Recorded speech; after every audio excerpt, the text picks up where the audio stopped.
Hai guys. Hai. Duduk di sini ke? Saya duduk sini. Kenapa? Jual barang ke? Tak, kita orang daripada House Tour Malaysia. Nak tour rumah abang boleh? Oh, yang masuk rumah orang tengok barang rumah orang semua tu Betul-betul. Okey. Boleh juga, jom. Masuklah Farah, masuk. Assalamualaikum. Waalaikumsalam. Ni rumah saya. Cantiklah rumah. Macam showroom lah. Alah, ya ke? Thank you Farah. Alhamdulillah. Ni 818 kaki persegi je. Masuk-masuk terus nampak dapur kan? Saya gunakan warna hitam, walnut dan juga colour beige kat dapur saya. Ni pula Farah, ni kawasan island table saya tau. So dia dah memisahkan antara dining area dengan kitchen area kat sini. So ni lah.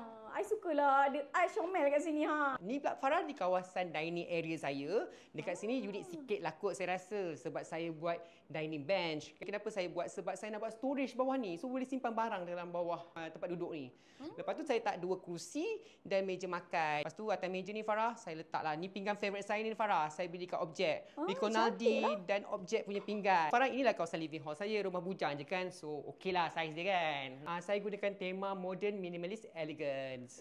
So saya main dengan warna dan juga perabot yang simple lah Farah. Kapet dengan throw ni Farah, saya beli dekat Objek juga tau. Barang-barang diorang saya sangat suka sebab sangat minimalis. Saya juga ada lukisan ni Farah. Lukisan ni pun saya nak seragamkan dengan kapet saya. Lukisan ni Farah kalau nak cari, Farah boleh cari dekat Deco Palace. Dekat sini saya ada letakkan showcase. Sambung dengan saya punya TV cabinet. Saya gunakan 2 warna. Warna simen ni dan juga warna walnut. Sebelah TV cabinet ni Farah tak nak nampak kosong. Jadi saya letaklah cloud mirror ni. Dan dia juga ada 3 mood colour tau. Ni 1, 2, 3. Farah, saya pergi master bedroom. Inilah bilik saya. So, simple je Farah. Saya letak bujang pula awak saya letak 2 side table, saya letak 1 lampu tidur. Lepas tu saya ada buat custom made wardrobe. Farah, saya tunjuk ni. Farah close apa dia tu? Saya ada letak macam ni. Barang-barang peribadi saya letak kat sini. Jadi tempat skincare. Sebab saya tak cukup tempat untuk letak benda ni, jadi saya nak tersorok, saya letaklah macam ni. Skincare, barang-barang saya, perfume, semua dalam almari ni.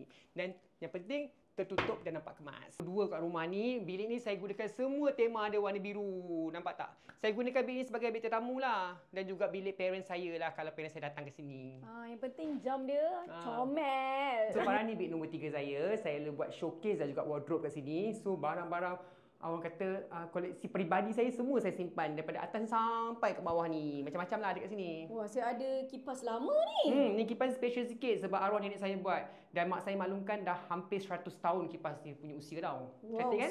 100 tahun guys. Ini rumah saya kecil je kan? Cantik lah. Farah, awal lagi ni. Korang nak balik dah ke? Jom saya belanja pergi Stash Mania, nak tak? Serius lah ni? Betul lah, jom.